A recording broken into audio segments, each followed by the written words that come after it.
Olá!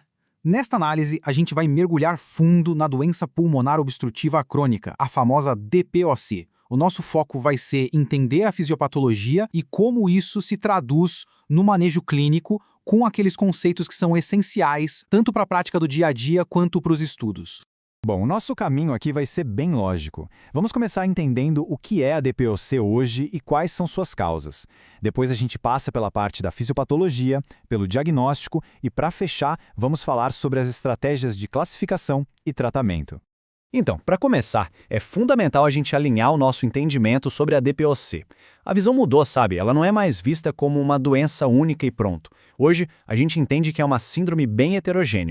E o ponto crucial que os relatórios mais novos do GOLD batem na tecla é justamente esse. DPOC não é uma doença só, é uma síndrome.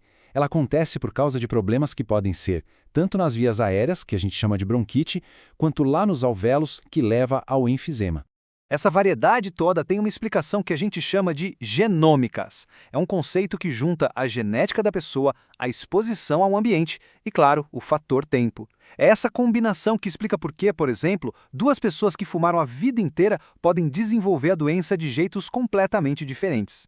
E com base nessa nova forma de pensar, a proposta do GOLD 2025 é bem interessante: classificar a DPOC em etiótipos. O que é isso? Basicamente, é agrupar os pacientes pela causa principal da doença. Pode ser algo genético, como a deficiência de alfa-1 antitripsina, ou ambiental, como a exposição ao cigarro. Essa abordagem é um passo gigante em direção a um tratamento muito mais personalizado. Agora, vamos descer ao nível e entender o que realmente move essa doença. O que acontece lá na parte celular. Vamos falar da cascata inflamatória. O verdadeiro motor da DPOC é um ciclo vicioso de inflamação crônica. Tudo começa quando a pessoa inala alguma partícula nociva, tipo fumaça. Isso ativa as células de defesa, que por sua vez liberam um monte de substâncias inflamatórias. O problema é que isso cria um ciclo de destruição do tecido que continua, e continua mesmo que a pessoa pare de fumar, por exemplo. Essa inflamação toda se manifesta de duas maneiras principais, e geralmente elas andam juntas. De um lado, tem o enfisema. Pensa na destruição das paredes dos alvéolos, o que faz o pulmão perder aquela capacidade de voltar ao normal depois de esticar. E do outro lado, a bronquite crônica, que deixa a parede das vias aéreas mais grossa e cheia de muco. Certo.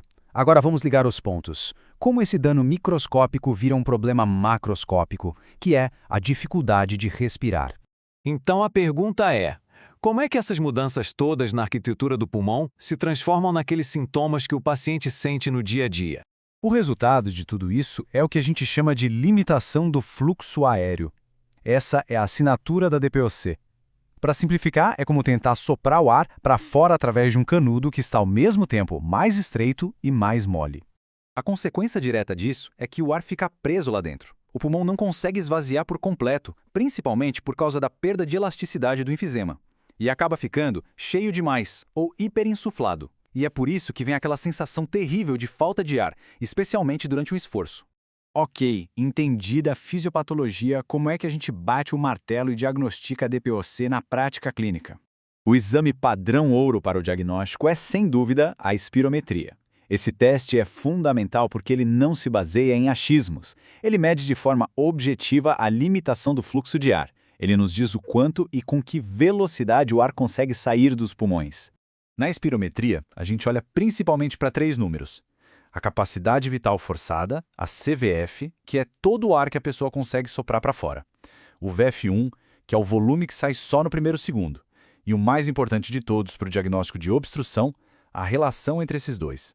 A relação VF1/CVF. E aqui está um número que define o jogo, uma relação VF1 sobre CVF menor que 0,7. Mas atenção, um detalhe importantíssimo, essa medida tem que ser feita depois do uso de um broncodilatador. É isso que confirma que a obstrução é persistente, que ela não some, diferenciando a DPOC de outras doenças como a asma. Certo. Diagnóstico feito, o próximo passo é classificar a doença para guiar o tratamento, e o jeito de fazer isso mudou bastante nos últimos tempos. As diretrizes mais novas da GOLD trouxeram um sistema de classificação ABE. A gente avalia o paciente em 2 eixos. De um lado, os sintomas do dia a dia. Do outro, o histórico de exacerbações, as crises. O número e a gravidade dessas crises são os melhores indicadores de como a doença vai evoluir. E é por isso que eles ganharam tanto peso, definindo sozinhos o grupo de maior risco, o grupo E. Para finalizar, vamos ver como a gente trata a DPOC, faz as complicações que podem aparecer e dar uma espiada no que o futuro nos reserva. O tratamento hoje é muito individualizado, baseado no que a gente chama de fenótipo do paciente. A base da pirâmide, para quase todo mundo, são os broncodilatadores de longa ação, os LAMAs e os LABAs. Na verdade, a terapia dupla com os dois juntos já é a primeira escolha para a maioria.